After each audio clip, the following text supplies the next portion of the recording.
My name is Luke. And if you're listening to this, then maybe you'll understand why a sane man would ever agree to let strangers hunt him for money. I never thought my life would come to that kind of choice. But sickness has a way of forcing your hand. My daughter, Emma, is 8 years old and the best part of me. Her laugh is the only thing that keeps my head above water most days. A sudden illness put her in the hospital 3 months ago. The doctors explained it in a blur of medical jargon, but the bottom line was clear. Treatment existed, it might save her life, and it cost more money than I could ever hope to scrape together in a lifetime of honest work. Her mother passed years ago, so it's just me and my mom keeping things together, and the truth is, we've been sinking fast. I work when I can, but every paycheck gets eaten alive by hospital bills. Debt collectors started calling, and I'd begun ignoring unknown numbers altogether.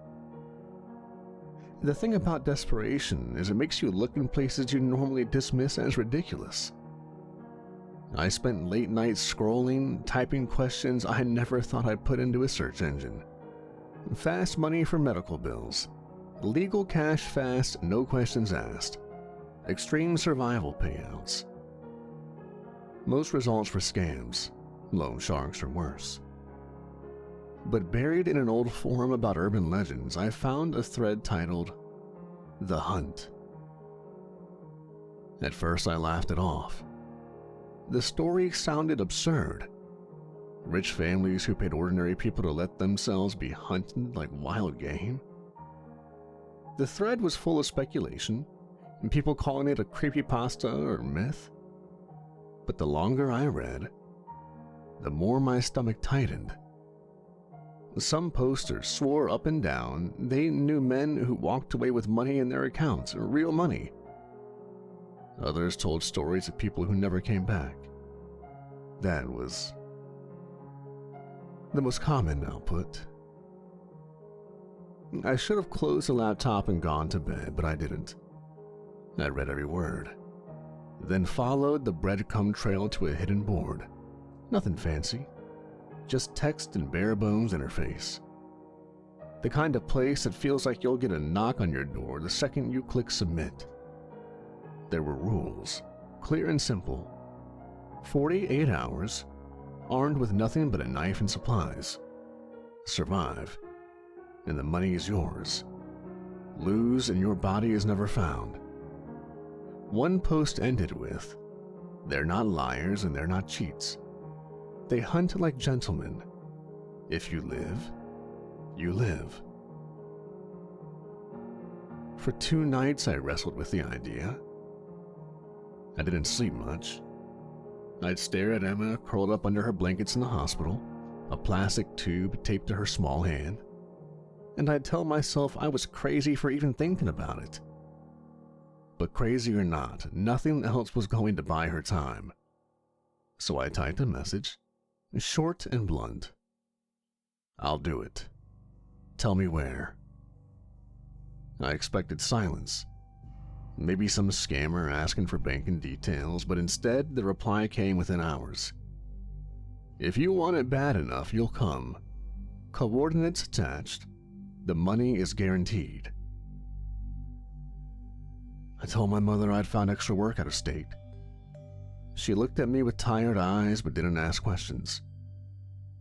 Pretty sure she knew I was lying, but she also knew better than to push.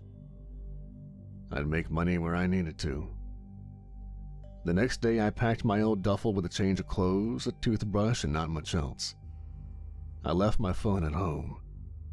Didn't want to bring it with me. The drive north stretched forever. The further I went, the less civilization I saw. Gas stations grew sparse, and by the time I hit the mountains, the sky had turned the color of steel. Pines closed in on both sides of the road, tall, dark, and leaning like silent judges. I drove with the window cracked, listening to the wind scrape against the glass. All the while I argued with myself. Was this real? Was I walking into a scam? or worse, a slaughterhouse and nobody walked away from? Every few miles I'd think about turning around. Then I'd pictured Emma's smile and her voice saying, "Daddy, you'll fix it, right?" And I gripped the wheel tighter and keep going. At one point I pulled over on the shoulder, killed the engine, and sat there in silence. My breath fogged the windshield, and I stared at my own reflection. I tried to imagine what kind of men I was about to meet. Men with money so old they never had to lift a finger in their lives.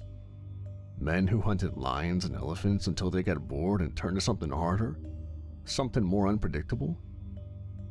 What kind of people could smile at dinner with the man they planned to kill in the morning? I asked myself that question over and over, and the only answer I could come up with was, the kind who can afford to. Night fell before I reached the coordinates. The last stretch of road was gravel, winding up into the thick timberland. My headlights carved tunnels through the dark, catching glimpses of deer eyes and the occasional twisted stump that looked like a crouching figure until I blinked. The address wasn't an address at all, just numbers that led me deeper and deeper into nowhere. Good thing I had a map. Finally, after what felt like an eternity, the trees broke enough to show me a faint glow ahead. A cabin, large and sprawling, with smoke drifting from its chimney. The kind of cabin you'd expect to see in a magazine, not hidden out here in the woods. My stomach knotted so tight I thought I might throw up. I pulled into the clearing and shut off the engine. For a long moment I sat there gripping the wheel, the silence of the forest pressing in. Then I whispered out loud, just to hear my own voice, "For Emma. You're doing this for Emma." When I finally stepped out of the car, the air hit me cold and sharp, carrying the smell of pine and wood smoke. I heard laughter from inside the cabin, men's voices deep and easy, like they had not a care in the world. It was a kind of sound that should have been comforting, but instead chilled me straight through. I adjusted the strap on my duffel and walked toward the porch light, every step feeling heavier than the last. That was the beginning of it all. I was there and there was no turning back. The door opened before I could knock. Warm light spilled across the porch boards and a man filled the frame like a cut of timber. Square shoulders, weathered face, eyes the color of green glass.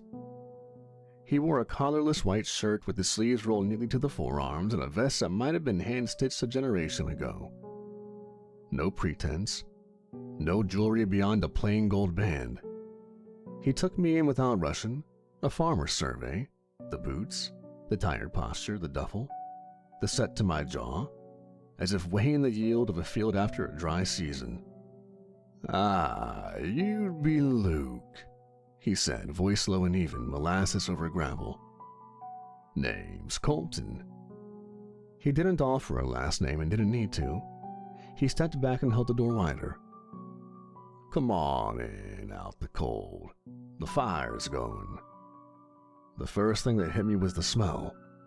Wood smoke, leather, pine sap, something savory from a kitchen I couldn't see, a vaulted ceiling arched overhead with beams blackened by time. The walls were paneled in old-growth fir, warm and honeyed, and bristled with the history of 100 hunts. Mounted heads, elk and blacktail, and a boar with tusks like ivory sickles. But also framed maps crosshatched in pencil, racks of weathered rifles above a stone fireplace, and a long board with nicked edges leaned casually in a corner like someone had surfed the river between snows. A portrait hung above the mantel. A severe man with a Civil War beard and eyes that seemed to have picked a spot on the horizon and never looked away. 3 younger men stood scattered around the great room, each turning as I entered. The first was tall and wide-shouldered, a handsome raw-boned sword with a scar furrowing one eyebrow and a grin that felt like the beginning of a dare.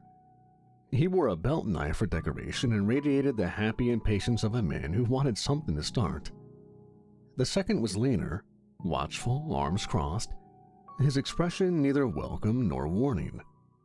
He studied me the way I'd seen EMTs study accident scenes, assembling routes and outcomes already in his head. The third, younger by a few years, had the rounder face of a kid not long out of high school, eagerness crowding restraint. His hands were restless on a baseball cap he twisted by the bill.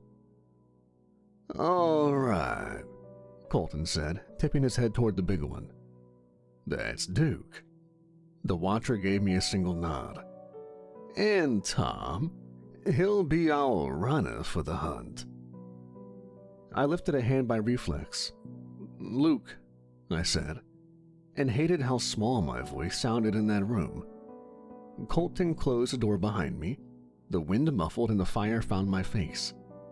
The tension in my shoulders didn't leave, but it loosened half a notch. Colton gestured toward the hearth. "Warm yourself. Supper's near. We talk business at the table. Before that, there's a thing we do." He crossed to the portrait over the mantel and rested his fingers on the frame. "My great-great-granddaddy Harlan brought us out of cotton and into timber before the wool's ashes were even cold. Knew the land would outlast the flags. He was a hunter by temperament, a steward by necessity. Believed the man ought to know exactly what he is. You stand here a minute. You ask yourself that same honest question." I didn't want ceremony. I didn't want any part of whatever this was beyond the promise at the end of it. But I found myself facing the portrait, the heat on my back, and the old man's painted eyes leveled at me. "What are you? A father? Liar? Coward? Resourceful? Broke?" The words flickered through me like the shadow of branches on a windshield.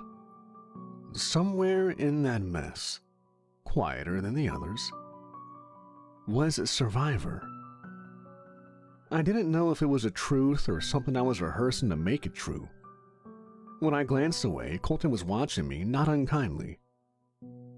"That'll do. Come on, let's sit at the table," he said, and clapped his hands once. The dining room was all long lines and quiet money. A slab of oak ran the length of it, thick as a butcher's block, the surface popped with the scratches of 100 knives and the ghost rings of 1,000 glasses. Lamps burned warm in tin shades. The chains were heavy, carved with a patience I didn't have in me. On the walls hung sepia photographs, men in wool coats with rifles on their laps, rivers behind them as wide as pews, dogs at their boots looking proud and tired. There were women in some of the photos, too, stern and lovely, standing on porches with babies on their hips. Whatever else this family was, it had roots. We sat. Clay folded himself into a chair like a man taking a throne and thumped the fist near his plate, the scar in his eyebrow pulling when he grinned at me. Duke pulled his chair out without scraping, quiet as snowfall. Tom hovered, then slid in at the end, where he could jump up if anyone wanted anything. Colton took the head and poured wine from a dark bottle without asking who drank and who didn't. When he slid a glass my way, I shook my head. "Suit yourself. To the table that holds, the roof that keeps, and the hunt that honors." Glass met glass, a low music that hinted at many such toasts before this one. I lifted my water and made the motion, because refusing it felt wrong. Food came from the kitchen on big platters. Venison roasted to blushing, root vegetables glazed to sweetness, a skillet cornbread with a delicious crust. My stomach nodded with hunger and tension, and I ate carefully, as if chewing too fast would make me an animal. Around the first bites, Colton set his glass down and folded his hands like a schoolmaster. "Luke, you know why you're here. We know why you're here. But knowing a thing and speaking it are plain and different. So I'm going to speak it plain, and you can stop me anywhere with a question." I nodded. Our people been hunters longer than we've been rich. Back when Harlan was trading cut timber for railroad bonds, his money was a fence that kept wolves out and responsibility in. He had sons with too much time and courage, and he knew idle hands don't build. They break. He'd take 'em out into the timber with nothing but a blade and a sack and tell 'em, follow, and if you can't, find your own way home. That was the first curriculum in our school, and some didn't pass. He glanced at the portraits. We mourned them, same as any family mourns their dead. But the lesson held. You respect the land, you respect the rules, and you respect the thing you're chasing. Duke set his fork down, aligning it with his knife like a ritual. Respect don't mean pity. His voice was soft, but it carried. It means fair. Colton tilted his head in agreement and went on. After Harlan, after his boys, came the years every great fortune has. The years it might end. Markets tumble, governments wobble, droughts skip like stones. We made it through because we invested like farmers plant. Diversified, patient, and always a field in beans if the corn fails. But one thing never moved. Every year, when the men of age gathered, they kept the hunt. Fox when there was fox, boar when there was boar, elk when there was elk. Then one year, this was Colson's time, my great-granddaddy, the game changed almost by accident. A drifter wintering near the mill got caught stealing. Colson could have run him out or put him in the ground. Instead, the man offered a bargain. Let me earn my keep the only way I know how, the man said. He'd been a scout in the territories, knew the woods like scripture. Colson set the terms, the man agreed, and 2 days later, he sat at this table with meat on his plate and a ledger with his name in it and money in his pocket to start over. He came back the next year, not for want, but for pride. Clay snorted, a fond sound. Old stories, he said. But the way he said it told me he'd grown up on them. One became two, two became tradition. Colton nodded. We wrote the rules down when we learned rules keep people honest. We tied into them when we learned men will exploit daylight if you leave a crack. We never hunted a man who didn't agree. We never reneged on money or mercy. And if a man makes it to daybreak on the second day, he's nobody's prey anymore. He's a guest who earned his supper in his way. That's the whole of it. And if he doesn't? Colton didn't blink. We bury with a name, not a number. We send something home if there's a home to send to. We carry the weight. We don't speak on it to outsiders. We aren't butchers, Luke. We are hunters. If that takes explaining, then the explaining won't help. 'Cause there is nothing like the thrill of a hunt. When the thing can hunt you back, when it can reason. There's nothing like the hunt of a man.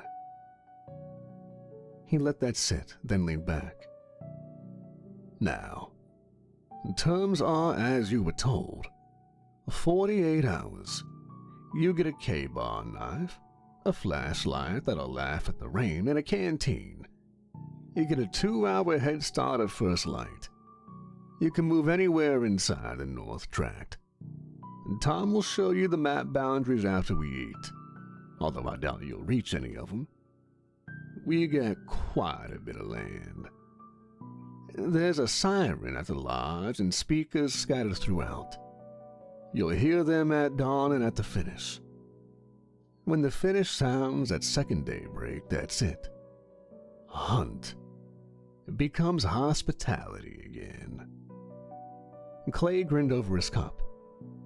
And hospitality in this house is a sight better than most motels you've stayed in. Tom, eager to be useful, broke in.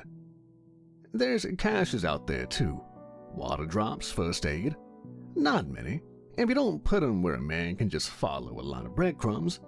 But we ain't trying to freeze you to death either. Weather stays clear and cold. Trail cameras only on the boundary lines, mostly to keep you from wandering onto a logging road where some drunk with a side-by-side might run you over. He flushed when Duke cut him a look. Sorry, I didn't mean to speak out of turn. It's fine, Colton said. Knowledge makes a fairer field. He turned back to me. We hunt with what we brought into this world. Our legs, our lungs, our wits, sometimes a blade if the day calls for it. There will be rifles in our hands at times, the same as we carry them after elk. But a rifle ain't a magic wand in these trees. A man who knows how to move can make a rifle not worth 2 nickels. You run, you hide, you throw us off, we'll respect the work.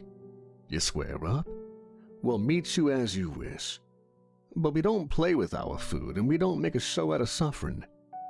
If anybody in this house ever enjoyed that, he wouldn't be in this house long. I chewed, swallowed, and wiped my mouth. The money, I said, because the word was a cliff I had to step off or I'd stand on the edge forever. You said it hits up front? Colton dabbed the corner of his mouth, the cloth napkin like he'd been born with one in his pocket. It does. We wire on your arrival. Not a promise, not a deposit. The whole of it. You'll come with me to the office after we're done here and use the phone. Call whoever you trust to check your account. I don't mind you making calls. You can call your banker and you can call your preacher if it makes it easier in your skin. Once you hear it's done, we expect you to sleep here under our roof and rise at the siren. If you run tonight, I won't chase you, but I would be disappointed in you as a man. Clay laughed big and genuine. Don't worry, Luke. Folks who get the itch to run at night usually get 10 minutes down the lane before they realize there's more eyes in these woods than just ours. Duke shot him a look, and the grin faded to a half-smile. Kidding? I'll make the call, I said. My voice steadied a little, like a man getting his sea legs. I left my phone at home. Good sense, Duke said, surprising me. We ate. The talk shifted to weather, to snowpack in the high country, to the year the river jumped its banks and took a corner of the lower pasture with it.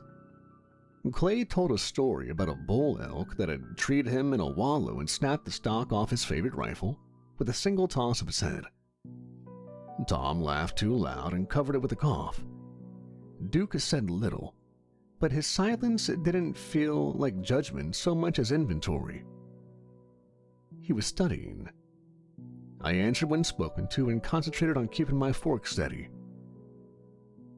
Supper ended the way I suspected suppers had ended here for generations. Plates cleared, coffee poured, whiskey flowed, business resumed.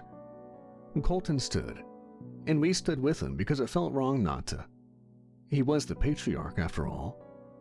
He led me down a hallway past a case of old knives, their blades dark as river rock from 1,000 honings, into a study paneled in darker wood. Here, the lodge shed its wilderness skin and put on the quiet suit of a bank. A desk big enough to land a plane on. Boots in ranks behind glass. Titles and gilt that ran from botany to ballistic.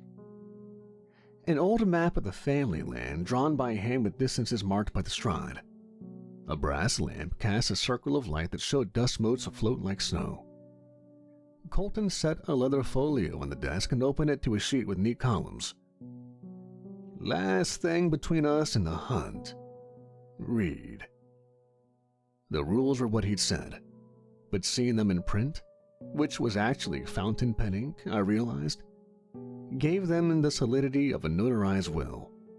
48 hours, siren to siren, 2-hour head start, no pursuit outside the boundary marked by the red blaze trees and the old wire fence, no vehicles in the field once the siren sounded, save for medical retrieval by Tom if required, no poison, no dogs, no fire set by either party. Cash is permitted for water and basic aid, but not for weapons. If I survived, the money was mine. I would not be pursued or contacted again unless I initiated contact. If I died, they would notify the person I named and get my remains to ground with dignity at their expense. All anonymously, though, of course. There was nothing about games or cruelty. I signed. My hand didn't shake as much as I expected. Colton took the sheet, slid it into the folio, and nodded toward the phone on the desk. It had a cord. The sight of it made me feel like I'd stepped through a trapdoor in time. The dial-out code is 9. Take your time. I called my mother. It rang 3 times, and I thought she'd let it go to the machine, the way she did when the bill collectors hounded us. But she picked up on the 4th, and I said my name. I told her I needed her to log into my bank, to read me the number at the top of the page, and to do it right now. Yes, I'd explain. No, I couldn't explain just yet. I listened to the shuffle of her steps, the creak of her chair, and the sound of keys like sleet. She read the number. It wasn't a number that belonged in our life. It wasn't a number that had belonged in any life I'd lived up to till now. The amount had commas in places I'd only ever seen in ads for Powerball winners. My knees went a little watery and I sat without remembering. I told her I loved her, that she should not tell anyone anything, and that I'd be home soon. She tried to question me, but I hung up. The money was real. The trap had sprung and closed around me, except the trap was something I'd willingly walked into. There was a brief, treacherous part of me that thought, you could get in your car and drive until the needle points home. But I'd signed. And I'm sure they'd find a way to get the money back. Or find me. And I had said I was a certain kind of man in front of a harlot's painted eyes. Colton walked in, and he must have seen the swirl in my face because he didn't push words into it. He poured a coffee into a thick white mug and handed it to me, cream already folded into the color of dirt road dust. "All right," he said after a while. "Let's get your gear." He led me to a mudroom where coats hung like skinned animals, and boots lined the wall in sizes that would fit 3 generations of men. On a bench sat 3 objects: a K-bar knife in a worn leather sheath, a compact flashlight with a metal body and a rubberized switch, and a green canteen with a screw cap tethered by a loop paracord. Beside them was a folded topographical map sealed in plastic. "That blade's seen honest work. It'll serve you if you respect it. That light ain't gonna run out on you, so use it however much you want. The canteen's clean. You'll find water, but not where you want it when you want it. So think like tomorrow's you is a stranger you're trying to help." He tapped the map. "This here is your map for the topography of the land." "What happens if I hurt one of you?" The words were out before I decided whether to ask them. Colton's answer was simple. "We go home and get stitched same as you would. You won't catch us whining about a thing we volunteered to do. We expect you to defend yourself. We are also putting our lives on the hunt, so you do what you need to do." The boys came up. Duke added, "You'll buy yourself a time if you make a mess of one of us. It won't make you a hero, but it'll be good. For you." And Tom swallowed. I'm the one who comes if someone's bleeding too bad to walk. You wave both hands if you want me to stop. I ain't armed when I do that. It ain't part of the game. Clay, Duke, and my father are the ones who hunt. I'm the support." There was an awkwardness at the edges of his words that made him feel a human in a way the others didn't. I nodded and picked up the knife. It fit in my hand like a tool I'd used long ago and forgotten about. I clipped the flashlight to my belt and slung the canteen strap wires to it so it wouldn't thump when I ran. Colton checked his watch and window. "You'll sleep in the north guest room. Door locks from the inside. Windows don't. That ain't a threat, it's just the way this old house is built. If your mind gets noisy, walk the hall. Nobody here is interested in spooking you. We want you strong tomorrow. A good hunt is a fair fight conducted at distance by gentlemen who know where their feet are. Anything else is a circus." He smiled, a tired, surprising smile that put 20 years on his face. "I like a circus from time to time, but I prefer it in town." He left me with Tom to show me the boundaries on the map one more time and to give me an overall topography of the land. So what do you like to go by, man?" "Luke is fine," I said. "You from here?" "All my life." He smiled, small but proud. "Went out to college a couple of years. Came back. Some things I thought I needed to see weren't what I needed. Some things folks here told me I'd miss. And I missed them." He folded the map. "You'll be fine. If you're meant to be." Back in the great room, Clay and Duke were cleaning their plates with the last pieces of cornbread. Clay looked up at me with a spark in his eyes. "You move like a runner. You ever chase something you couldn't see?" "Debt," I said before I could stop myself. Clay hooted. Duke's mouth twitched, and even Colton let out a quiet breath that might have been amusement. "Get your rest, kid. Tom, see him upstairs." Tom took me to the guest room by the particular quiet that sits around rooms not much used. The bed was heavy and old but comfortable. The kind of mattress you sink into. The window looked north, and in the glass I saw the reflection of the portrait from the hall, Harlan's eyes softened by distance and lamp glow. I set the knife on the nightstand within reach, the flashlight beside it, the canteen on the floor. I washed my face in a porcelain basin that looked older than my estate and stared too long at myself in the mirror afterward. Sleep didn't come quick, but it did come, and when it broke, it did so cleanly. I woke before the siren, blackness still pooled in the corners of the room, and the cold in the floorboards coming up through the soles of my feet. I dressed without turning on a light, hands remembering where I'd laid everything. Down the hall, the house that made the sounds old houses make before dawn. Wood settling, a pipe knocking far away. In the kitchen, a coffee pot steamed on a stove that had outlived 3 presidents. Colton stood with his back to me, reading something by the light of a single lamp. He turned at my steps and handed me a mug. "You got what you need?" he asked. I nodded. He studied me for a moment with a frankness that would have been rude from anyone else. "Don't set yourself in a hole you can't climb out of just to feel brave. A coward dies long before a brave man does, and bravery ain't dying. It's living through what doesn't want you to. Remember that when your blood starts quickening." He set his cup down, and the sound was the smallest, most ordinary sound in the world. Clay and Duke came in, all business now. The boys from last night were gone. In their place were hunters curated down to tools and tendencies. Clay tightened the strap on a sheath at his hip and rolled his shoulders like a boxer sighting a bell. Duke checked the sights on a rifle and then snapped the cover shut, the motion neat as a folded sheet. We walked out into the brittle pre-dawn. The sky was the color of a bruise dying to yellow at the edges. Somewhere far off, a creek talked to itself like an old man. Colton walked me to the edge of the clearing where our path threaded into the trees like a vein.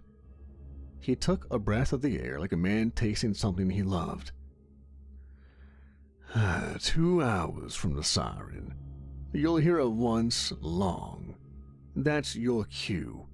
We'll eat. We'll give you your head start and we'll follow at our own leisure. Move how you need to. He held out his hand. I took it. His grip was dry and firm and real. Good luck, Luke. He used my name like we were on the same side of something. I would have asked for breakfast, but my stomach, I was twisted in a knot, so I don't think I could eat if I tried. He stepped back. The world held its breath. Somewhere on the roof line, a speaker woke with a faint tick. I thought of Emma, of her hand in mine, of the number my mother had read to me like a stranger's phone number I might need to repeat back at the DMV. I breathed in pine and cold and wood smoke. The siren lifted its throat and sang a long, single, clean note across the trees. I ran. The first rule of running in timber is that running will get you killed if you don't respect the ground. I didn't sprint so much as unspool into the trees, keeping my feet under me, letting the path choose me as I chose it. I counted in my head without meaning to. 1 minute, 2, 3, then quit. The map Tom had shown me was still bright in my mind. I aimed northeast to keep the rising sun on my right like a compass you can't drop, and angled for the low saddle that would put me behind Bannertop, without forcing me to skyline myself on the ridge. Fallen fir needles made the trail soft in places, then treacherous in others where the hillside switched to shale that slid under your weight like plates on a tablecloth. The woods woke in the hour after the siren. Birds sung and a woodpecker ratcheted its beak against a rotten trunk like a carpenter making hay of the morning. Colton's words about not skylining wasn't news, but it was good to hear the rules said aloud. Men who don't know it die on ridges where the horizon makes them a paper target. I kept the benches and shadowed sides, crossed open places only when the brush made staying low slower than the risk of being seen. And every time I stepped out from the cover I felt naked. A buck foolish in a meadow that promised nothing good except speed. Behind me, somewhere far and thin, a single shot popped like a knuckle. It was from the lodge or near it, not for me. I pictured Clay or Duke putting a round into a stump to clear a stubborn chamber or to wake the rust out of the barrel. The sound hooked something primitive in me anyway. That deep animal that knows what the crack of thunder feels like when it travels inside the skin, through the body. I kept moving. Confidence wasn't a thing you were given, it was a thing you took. Mine started as a pebble in my mouth and grew enough to chew. By mid-morning, the cold had burned off my fingers and the ache in my legs had settled into a companionship.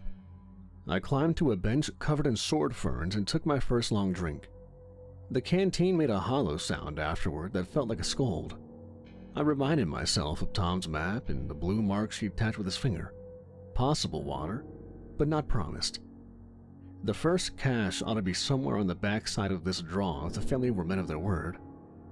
I kept going and eventually I came upon the cache by accident. The box was a metal ammo can painted green, tucked under a blowdown where root ball had come up. Inside lay 2 sealed bottles of water, a vacuum-packed gauze roll, a paper packet of iodine tabs, and a small card where the family's initials were burned into it in a single word in fine hand. Honor. I stood with my hands on the rim for a beat because the sight of that word in that box made me want to laugh and throw up in equal measure. And then I took 1 bottle, screwed it into the canteen, and left the other, and tucked the box back the way I'd found it. The land on the far side of the draw tightened up, the slope pitching to a grade. Blowdowns ran like a picket line, and I had to choose between climbing over, where you risked a twisted knee, and crawling under, where the bark would tear up my back. Late in the morning, the first proof of pursuit showed itself where I'd crossed a patch of mud too broad to dance around. My boot print lay beside another, deeper and a half-inch longer. the heel worn on the outside edge like a man who set his weight on his outer foot to throw his center line off for a punch. The print turned into the brush where I had turned, and the brush told a story. A snag of blue thread on a blackberry cane, a faint smear where a sleeve had brushed all to a shoulder height, and faintest of all, the heat you feel in the air when someone else has been nearby. I scanned the forest upslope and downslope, slow enough that my eyes didn't draw lines instead of seeing, and found nothing. The desire to run cut through me like a hot wire pulled tight. Instead, I moved sideways, careful, using the terrain to make anyone behind me pay as much attention to the ground as to me. The first glimpse came when I made a bad choice and hurried the last few feet across a ribbon of rock showing through a patch of duff. I hopped, slipped, and caught myself with a hand against a cedar trunk. And as I looked up, I saw a shoulder through the ferns 30 yards below and a sliver of face under a brim. The man moved with happiness. I don't know how else to describe it. It was Clay, and the way he traveled uphill felt like a long joke someone had told him that only he got. He didn't see me because he looked where he planned to go, not where someone smarter is hiding. I dropped flat, slid into the crawl space where the wind throw had lifted a mat of roots and dirt, and breathed with my mouth open so the sound wouldn't bunch in one place. Clay passed 5 yards below me and stopped. He crouched, fingers brushing the moss where I'd stood clumsily a minute before, and that grin pulled at his eyebrow scar like someone had tugged a string through his skull. "Gotcha," he said, not loud. He stood and looked uphill, and then, almost politely, turned his back to me to study the slope above like a man admiring a view before moving through it. In that heartbeat, I understood that the only way I got out of this woods was if I made him bleed. The thought was clean, not hateful. Emma's face didn't flash across my mind like a movie. She settled in behind my ribs like a reason to live. I slid out of the roots in one motion, quiet as a fish leaving the shadows. The knife felt heavy and right.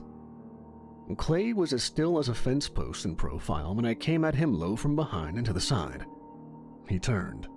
My blade took him high on the left forearm instead of the kidney I'd meant, and the cut opened him from wrist to near the elbow like a second mouth. Blood sheeted fast and black in the shade. Clay's grin didn't even fade. It changed into something else. He should have jumped back, but he stepped in. The back of his left hand slammed my wrist, and my knife rang metal against a rock, but I didn't drop it. I tightened until the bones in my hand cracked. His right hand found my throat for a half second, and then my chin for leverage, and I understood he was as comfortable in a fight as I was swinging a hammer. We went down together in a knot of limbs and evergreen and breath that smelled like coffee and iron. He got a knee inside my thigh and tried to turn me in by the hip. I drove my head forward, not with the crown but with the ridge above my ear, and I felt his teeth meet his tongue. He hissed not from pain but annoyance, and his right hand went to the knife on his belt. "Don't," I said, and heard how absurd that sounded while the two of us were busy killing each other. He drew anyway because he was a hunter and a man, and he wasn't going to let me write the rules. The blade was a good 3 inches shorter than mine and set for a different job, and that bought me a breath to make a bad situation worse on my terms. I hooked my left heel behind his right ankle and pulled while I shoved his shoulder with my forearm, and he sprawled and he flailed. And in the flail, his left hand sprayed a fan of blood across the ferns like a painter angry with his canvas. I came up with the knife clear and put it into his thigh just above the knee, deep and hard. A doctor's mistake if a doctor had been trained by wolves. The sound he made wasn't a scream and it wasn't a word. And Clay hit me with the handle of his knife across the temple, a solid, polite tap that fuzzed my vision for a beat without turning the lights off. "Good. That's good," he said through teeth red and white. His leg jerked, hands trying to be everywhere at once, and I knew I'd cut muscle he'd want later. I yanked the blade free, switched hands mid-breath, and cut an ugly line across his forearm near the wound I'd already made. My stomach rolled. Not from the blood, but from the intimacy of it. And I swallowed it back because this was a test you didn't stop in the middle of. Somewhere below us, brush ticked like a metronome and a man's voice lifted just enough to carry. "Clay!" Duke called out. Clay's eyes flicked downhill and then back to me, and he grinned again, smaller now and respectful. "Run," he said, and for half a second he could have been Colton or Harlan in paint or something older. "Earn your life." I didn't argue with mercy in a place where men had decided to make it rare. I pushed off of him and was gone sideways into the altar before Duke's shadow stood where Clay's had been. I moved bent and quick, cutting a diagonal that would be hard to follow if your eyes wanted straight lines. The first 30 yards were all instinct and leaf litter. The next 50 were a choice not to turn and look.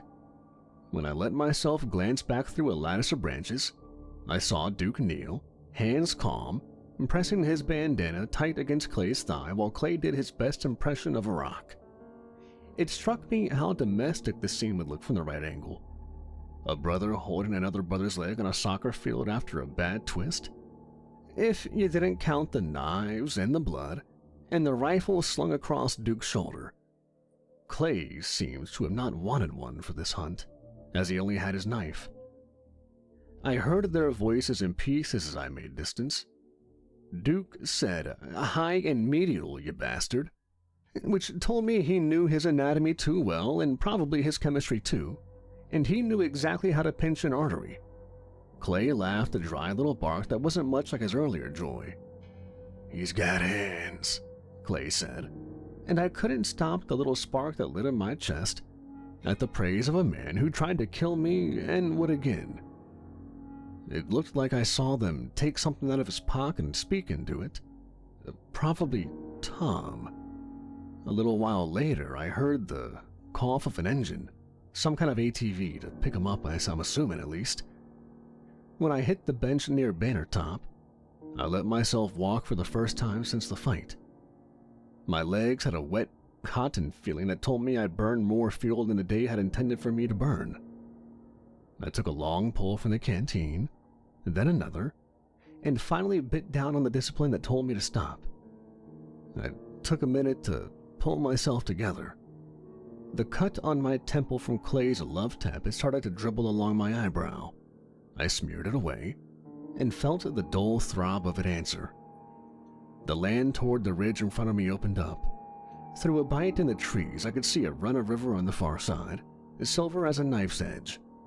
The distance between us, the kind that makes men lie to themselves about how long it'll take to get there. I thought of Tom's finger on the map and his warning not to drop into the holler unless I had a reason. A good reason. Well, it turned out my reason was a bandaged man and a careful man and an old man who hadn't bothered to come out yet. The thought raised itself up, and I turned it over in my mind like a coin. Where was Colton? The answer came not as imagination but as memory. Last night at the table, Clay bragging about first blood, Duke talking about wind, Tom correcting himself mid-sentence, and Colton smiling to himself at the children he'd raised. As I seem to recall, I do think I heard Colton mumble under his breath that he would give them the first morning like a man gives his first son the inheritance. He would let his boys have the first day. He would come later when the land ran clear with our footprints and the wind had its say. For now, I only had to outthink Clay's joy and Duke's caution. One of them I'd already slowed. The other I hadn't met yet. The sound of the ATV had long since faded, and I was assuming that at this point he was back at the cabin, Tom patching him up. By late afternoon, the ache in my calves hadn't gone anywhere. The wind shifted and cooled, and somewhere above, clouds were knitting into weather that hopefully wouldn't make too much trouble for me later. I reached the saddle just below Banner Top and found a place to sit where a stump held me and a strand of huckleberry. I let my heart come down enough that my ears stopped beating. The forest was busy with its own life again, They truly had a huge piece of land out here. No wonder nobody had found out about their little operation. I moved through the forest and kept my thoughts to my daughter about how I needed to live. I tried to black it all out. How I wish I could just turn my mind off at times. My mind was 5 rooms with all the lights on. Duke tracked past me before dusk and didn't even know it later. To his credit, I was hidden pretty well. It had been hard for anybody to find me. He just kept going and walking, stopping, looking at the dirt, the trees, the brush, trying to find my trail. He didn't talk to himself. He didn't call out for me. He didn't even look angry, just thoughtful. He turned into the wind and walked off, and I let him take the wrong page out of this book and said a quiet prayer. Night came early. Earlier than I thought it would, at least. The time seemed to have flown by today. The trees left little light, and eventually it turned dark out. I didn't light the flashlight because I didn't want to be found. Man, they'd have seen me who knows how far off. I almost feel like that was the point of them giving it to me in the first place, to see who's dumb enough to actually use it out here. I checked my knife again. Just wanted to be sure about it. Especially since tomorrow Colton would join the fight. A seasoned hunter, if there ever was one. Who knows how many hunts they'd been on at this point.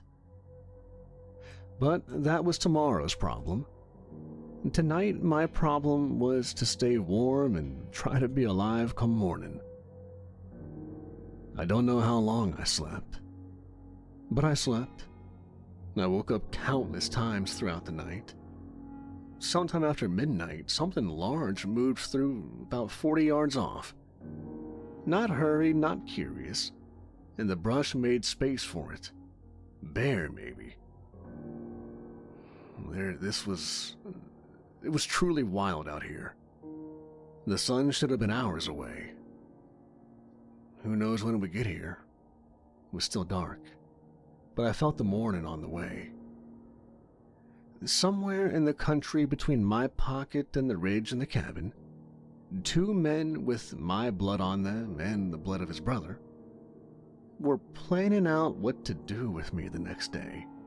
Their father, I'm sure, was there also, adding his advice and letting his sons take on the hunt.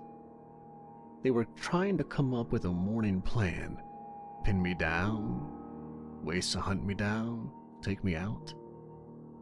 Somewhere near to them, Tom was washing blood off of his hands at a sink that no one would ever see. And Tom still thinking about his school, but how much he did love the country, the wild. I felt a little bad for him, even though, given my circumstances, but he seemed like the odd one out of the family. I closed my eyes, and the last thing I thought about before I fell into more of a shallow sleep was Emma laughing about a joke about a rabbit with a hat. How corny that joke was, but how bad I wish to hear it again someday. I told the dark I would see her soon, and the dark didn't argue. I woke with dirt caked on my cheek and the taste of copper in my mouth. My arms ached from holding the K-bar too tight even in my dreams, and my back was stiff from the log's curve pressing into me all night. For a moment, I thought I heard Emma's laugh again, faint and warm, but it was only a bird calling out in the distance. The world had come back sharp and cold. I crawled out of the hollow and stretched, every muscle stiff, and took a thin drink from the canteen. The water was low. I'd need more soon, and that meant showing myself to the rivers or creeks where eyes could find me. Not much tree cover down there. My hands trembled, not just from thirst, but from the knowledge that the hunt wasn't done. I had an entire day left. Clay was out, but Duke wasn't, and Colton had yet to show himself. The forest wore its morning colors, blue shadows, the pale gold of light working its way between the branches, and the faint steam of dew lifting off of the moss. I moved uphill, careful with every step, trying to make less sound than even the squirrels. The adrenaline of yesterday had burned off. Hopefully my reserves weren't depleted already. By mid-morning, I found a ridge that gave me a slice of view into the valley below. Through the needles and branches, I spotted Duke, moving with the same grace he had last night, patient and deliberate. He paused where I had come down, studied the ground, and kept on. His movements made me nervous. He had picked up my trail. I'd been circling the creek hoping to fill the canteen when I could have swore I felt eyes on me. I froze, and then he appeared. Colton. He didn't come down like the sun's fast and hungry. He came walking as if this was his land, and of course it was, but as if the mountains and trees bowed when he stepped. His shoulders were broad, his beard trimmed but gone to silver at the edges, his eyes calm and steady. He didn't carry a rifle either. He carried a knife, not the military kind I had, but a long hunter's blade with a bone handle that looked worn and smooth from decades of use. I saw that knife on the mantel in the dining room. His clothes were simple, worn canvas and leather. I stayed still, hoping he'd pass, but Colton stopped. His head turned, not quick but slow. I think he already knew I was there. His voice carried across the space deep and even. "Morning, Luke. You've made it further than most." My stomach clenched. I didn't answer. He waited, then went on. "Clay's got some new scars to show the woman folk. He's proud of 'em, even if he cusses your name for now. Duke says you don't run stupid. I believe him. And me? I wanted to see it for myself. A man worth hunting ought to be worth talking to." He stepped closer, slow and deliberate, his boots hardly bending the grass. I slipped from behind the tree, knife in hand. My throat was dry. "You gonna talk me to death, or are you gonna finish this?" Colton smiled. "You've got fire. Good. But fire burns quick if you don't know how to bank it." Then he lunged. The fight was sudden and violent. His blade flashed and mine answered. Steel on steel in the quiet of the woods. He was stronger, his grip iron, his strikes efficient. Didn't matter how old he was. He had the strength and surety of someone who had been doing this his whole life. I barely kept him from cutting me deep, and every block rattled my bones. He pressed forward, forcing me back toward the creek. I ducked, slashed, caught a sleeve, and drew first blood. He grunted. That's it, boy." He drove me into the mud by the water, and the knives became fists, grappling, choking, both of us straining for leverage. His weight crushed me, but desperation gave me strength. I headbutted him hard, and he reeled back long enough for me to slam the knife toward his chest.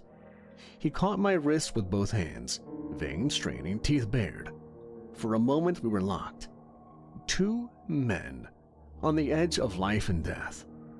I twisted, used the mud to slip free, and rolled on top of him. My blade pressed against his throat. His eyes met mine, steady and unafraid. "Do it," he rasped. "Prove to me you're more than prey." My arm shook. I could have killed him right there, but I couldn't. I couldn't do it. I was here for Emma. I was fighting to survive for Emma. I couldn't turn into a monster in the process of saving her.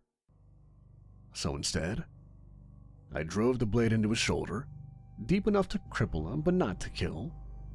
He sucked in a breath and let out a ragged laugh. I shoved away and staggered to my feet. Colton tried to rise but couldn't. His hand pressed the wound, blood dark against his shirt. Still, he grinned up at me like I'd given him a gift. "Go on.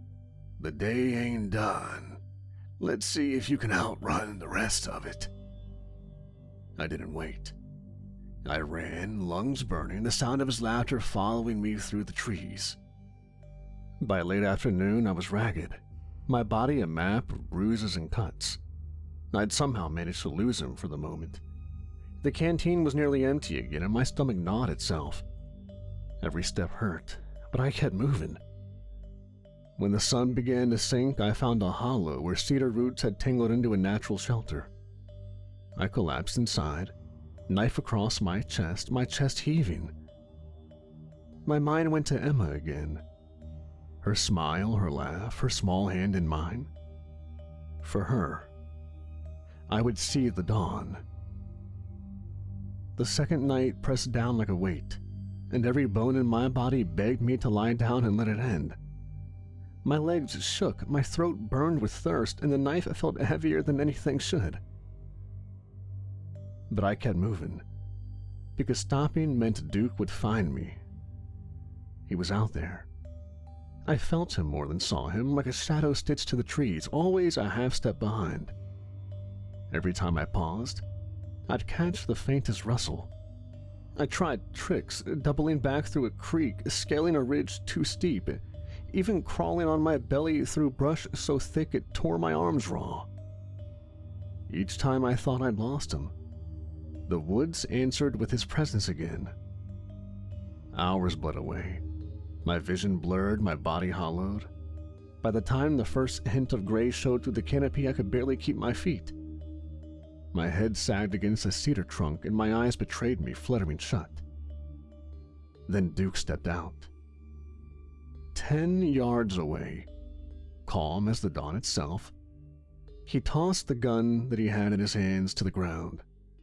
He picked up his knife, his eyes bright with that same quiet hunger. "Almost over," he said. His voice was soft, southern, and steady. "Ooh, I haven't had a hunt like this in a while." I forced myself upright, raising my K-bar, though my arm trembled like a branch in the wind. "Come on, then." He tilted his head, studying me like I was another line of spore in the dirt. Then he advanced. No wasted steps, no bravado, just a hunter closing distance. I staggered forward, both of us circling in a patch of pale light seeping through the trees. When his blade slashed, I blocked, sparks in my bones. When I stabbed, he flowed aside, answering with a slice that carved my sleeve. He was measured, patient, letting exhaustion do the work for him. His blade darted in and out, always searching for the smallest slip. My arms felt like sandbags, my feet leaden, and then he cut me. A sharp line of fire lanced across my ribs as knife grazed me, shallow but enough to make me hiss and stumble. Duke's eyes lit up, the look of a man who'd found the weakness he was waiting for. He surged forward, relentless. Steel flashed again, carving across my forearm as I barely caught his wrist in time to keep the blade from going deeper. Pain ripped through me, but some animal corner of myself refused to let go. I slammed my forehead into his nose. He grunted, stumbled back, but didn't fall. Blood ran from his nostrils, but he only smiled, hungry and certain. We crashed together, knives colliding in jerks and jolts of steel, too close now for finesse. His shoulder hit my chest, we went down in a heap, and the ground punched the air from my lungs. We rolled in the pine needles, both snarling, both desperate, neither given an inch. My hand strained, forcing his blade aside, while I drove my knife down inch by inch toward his chest. Duke fought with everything in him, his teeth bared, breath hot against my cheek. He twisted, trying to throw me off, but I pinned him with a knee and shoved harder. The tip of my knife kissed skin. Just a prick, a bead of blood rising on his sternum. His eyes widened, not in fear, but in grim acknowledgement. He knew I had him. And then, The siren. It ripped through the forest like judgment itself, a long, deafening wail that shook the marrow in my bones. My blade froze, my whole body locked in place. Duke's chest heaved beneath me, and for a heartbeat we were statues locked in the oldest struggle there is. Then I tore myself back. With a ragged cry, I ripped the knife away, shoved off of him, and collapsed onto my back in the needles. My chest convulsed, every breath a gasp between laughter and sobbing. My vision blurred with tears and sweat, the world spinning above me. Duke lay where he was, chest rising and falling, the bead of blood on his skin shining in the gray light of dawn. Slowly, he turned his head toward me. "You stopped." His voice was hoarse, almost reverent. I couldn't answer. I just lay there, knife still in my hand, my body shaken from more than exhaustion. The siren faded, leaving silence heavy and absolute. The rules were real. The hunt was over. I got to my feet, slowly but surely, and as he lay there, I looked into the woods and picked a direction and walked. The woods spat me out sometime mid-morning. I staggered through the last line of pines and found myself staring at a strip of cracked asphalt running like a scar through nowhere. My knees buckled in relief. A road. Civilization. The promise that this nightmare had an edge I could step over. I kept walking. My body was a wreck. Every step a hammer to my heels, every breath cutting through my chest. But the rhythm of the road cut me upright. Sunlight broke through the trees in shards, warming the crown of my head. After 2 days in the timber's dark lungs, the open sky felt like mercy. I don't know how long I walked, minutes, hours, maybe half my life. The road didn't care. It just stretched on, and I thought about Emma, about holding her hand in that hospital bed, about being able to tell her that I'd done it, that her father hadn't broken, that in the last minute I stopped myself from taking another man's life when I could have. To tell her that her father hadn't broken, that money was coming, hope, for once, wasn't a word I had to lie about. The growl of an engine reached me long before the truck appeared. My chest tightened, tires on gravel. Then the crunch as a dark green pickup rolled alongside me, dust curling off its wheels. My fingers wrapped tight around the K-bar in my belt, though I wasn't sure I had the strength to use it. The driver's window rolled down. Colton leaned out, one hand bandaged across his shoulder, his face lined but smiling. "Damn, you really did it," he drawled, voice warm and deep. I stopped walking, my heart pounding.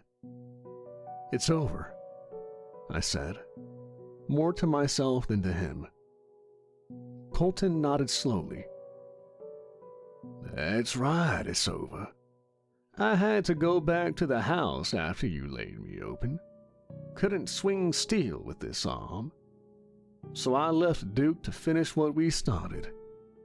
He called me and told me what happened this morning, about how it ended." His smile widened. "Said you had him pinned, knife to his chest. Could have finished him, rules be damned, no one would have known. But you didn't.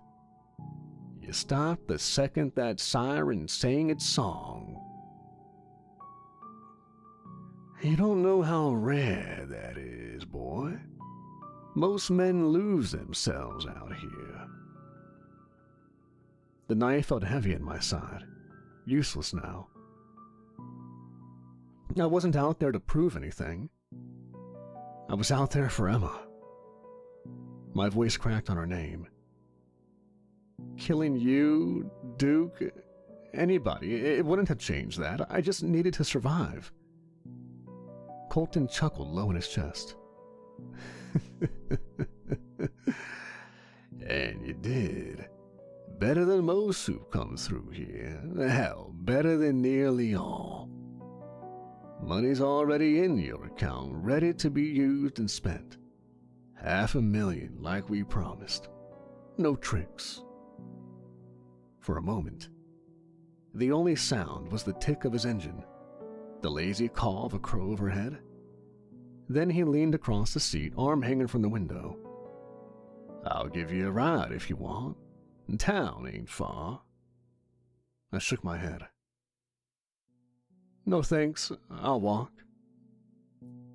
His eyes lingered on me, measuring, maybe even approving. Finally, he pointed down the road with his chin. 2 hours if you keep straight. The pavement'll take you right in. You'll see the church steeple first. White, tall, and hard to miss. He paused, the faintest grin curling one side of his mouth. Oh, one of the best hunts I've had since I was my kid's age and hunting with my daddy. Why, thank you, Luke. Then, with a wink, he put the truck in gear. Gravel spat from the tires, and the truck rumbled down the road until it was swallowed by the trees. I stood there for a long time, watching the dust settle. My legs trembled, but I forced them forward, step after step, the empty road stretching toward a life I thought I'd lost. Emma's face filled my mind. Her laugh, her eyes. I'd done what I had to do. Things I didn't know I was capable of. The forest, the blood, the fight. All of it would stay with me, carved into bone. The shadow of the hunt would never leave. But I'd survived. For her. For us.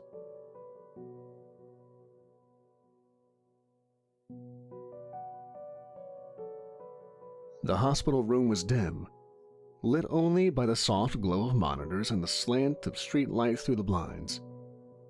Emma lay curled on her side, small chest rising and falling beneath the thin blanket. Her hair was messy, cheeks pale, but her lips parted in that soft way kids do when sleep is deep and safe. I sank into the chair beside her bed, every muscle screaming from everything I had done the day before. But none of it mattered. I reached out and brushed her hand with my thumb, careful not to wake her. She stirred, sighed, and settled again. For the first time in days, I let myself breathe. I pulled my phone from my pocket, checking it again, half afraid of what I'd see, and opened my banking app. $500,000. Exactly as Colton promised. No tricks, no lies. I sat there, staring at it until my eyes blurred, laughter and tears tangling in my throat. $500,000. Enough to buy her a chance. I looked back at Emma, at the soft rhythm of her sleep. I whispered, "We're gonna be okay, baby girl." I did it. I kept my promise. Her fingers twitched in mine, and though she didn't wake, I took it as an answer. I leaned back, exhausted beyond words, knife scars burning, mind still echoing with sirens and shadows. But I was here, with her. And for the first time, hope didn't feel like a lie.